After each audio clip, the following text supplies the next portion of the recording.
Vamos começar com o desabafo do Flávio Dino. Ele publicou há menos de uma hora um desabafo nas redes sociais. E eu acho que você que acompanha o All News há bastante tempo sabe, né? O Flávio Dino sempre gostou de falar. Ele é um político, né? Muito bom de discurso, inclusive.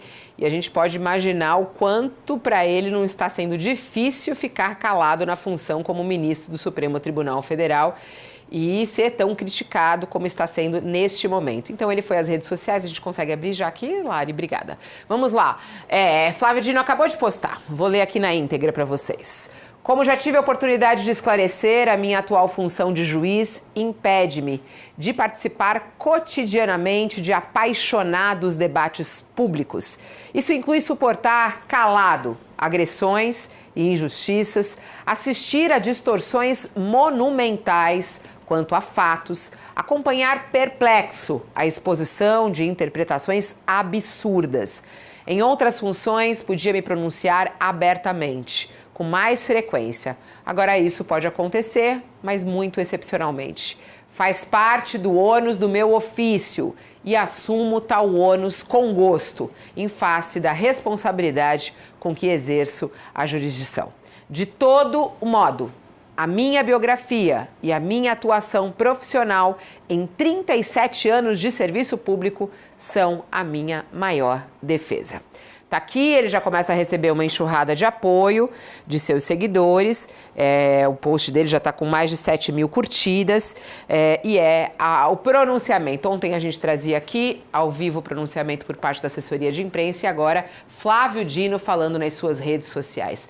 Vamos lá, Sakamoto, esse desabafo de Flávio Dino tem sentido?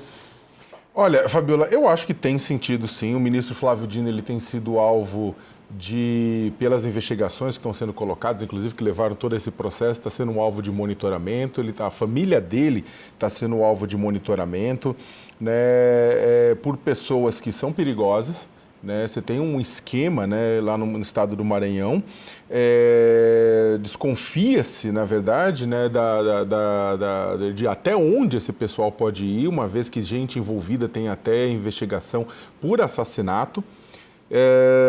E aí você pega o quê? Você pega um monitoramento feito contra a esposa, contra filho pequeno, menor de idade, criança ainda, do ministro Flávio Dino, né?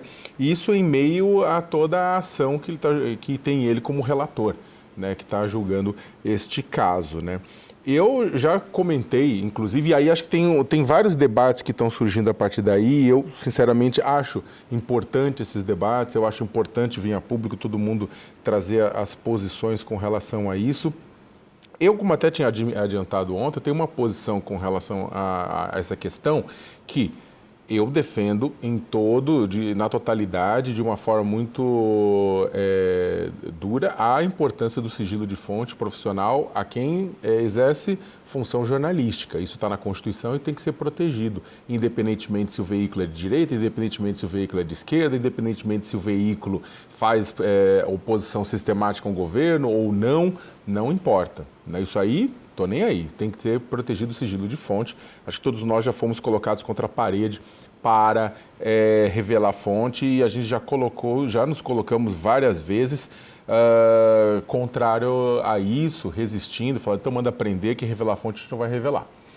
A questão, e aí é isso que eu levanto esse ponto, e esse acho que é o ponto mais interessante, que na minha avaliação a pessoa que é o centro de toda essa discussão neste exato momento, esse comunicador, a questão é ver se ele realmente estava exercendo atividade jornalística nesse processo. Se ele não estava exercendo atividade jornalística, se ele não exerce atividade jornalística de fato, se a atividade jornalística é apenas um escudo para ele exercer outro tipo de atividade, e aí as prerrogativas da profissão, elas não valem. Se você está usando essa prerrogativa do sigilo de fonte simplesmente por cometimento de um crime, aí isso não vale. Eu não estou falando e aí deixando bem claro, o debate, o sigilo de fonte, sim, proteção a todo caso. Agora, Dá, por exemplo, vamos pegar um exemplo, não estou falando que este é o caso, mas você pega o PCC resolve montar uma operação que coloca pessoas para trabalhar, dizendo que são jornalistas, mas na verdade para ajudá-los no cometimento de crimes. Essas pessoas são beneficiárias dessa discussão sobre o sigilo de fonte ou não? É parecido, inclusive, com a questão, se o Nelson Williams, que inclusive a gente vai falar hoje, ele é advogado e está hoje alvo de uma operação envolvendo bets e tudo isso mais. E aí a pergunta, o advogado ele também tem prerrogativas. Então, só que o advogado, neste caso, está sendo o alvo também da operação, porque ele tá envolvido na questão. Ele tem um envolvimento, ele não está entrando no meio por conta de uma atividade advocatícia legítima, mas ele está entrando no meio porque ele teria se utilizado de uma justificativa da atividade advocatícia para cometimento de um crime. Né? Então, eu acho que a gente, em primeiro lugar, essa discussão ela é importante. Né? Eu acho que tem uma discussão aí bastante importante. E eu acho que também tem um segundo ponto que tem que ser levado em consideração, é a própria situação do ministro Flávio Dino, porque a impressão é que, além desse debate que ocorreu, tem muita gente pegando carona por conta de insatisfações contra o Flávio Dino. O Flávio Dino, nos últimos anos, ele acabou se tornando um epicentro de muitas investigações, de muitos inquéritos importantes para a República. Emendas parlamentares, a questão além das emendas, a questão do roubo do dinheiro público via penduricalhos. Né? Então você já tem aí parlamentares, a magistratura, Ministério Público e tal, bravos com ele. Né?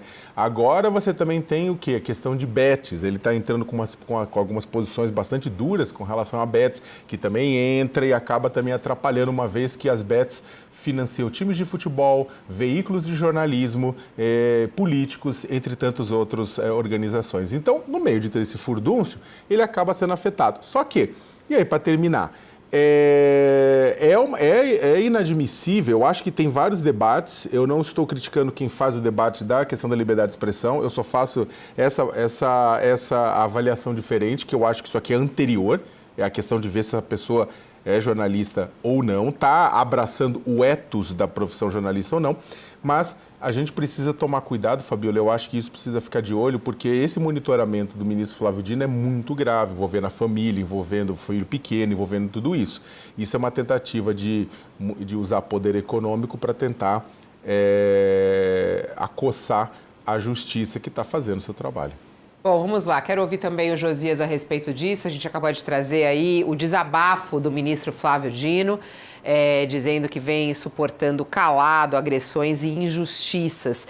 Você acha que ele tem sido injustiçado, Josias? Ontem a gente debateu bastante isso aqui com o professor Walter Mairovich. Hoje voltei a falar com ele, inclusive. Ele disse que mesmo essas gravidades, isso é a opinião de Walter Mairovich, mesmo com toda a gravidade, ele segue acreditando que o caso não deveria estar no Supremo Tribunal Federal, porque os suspeitos não têm foro privilegiado, segundo ele, no Supremo Tribunal Federal. E, além disso, o jornalista poderia ser investigado, independentemente de você violar a Constituição.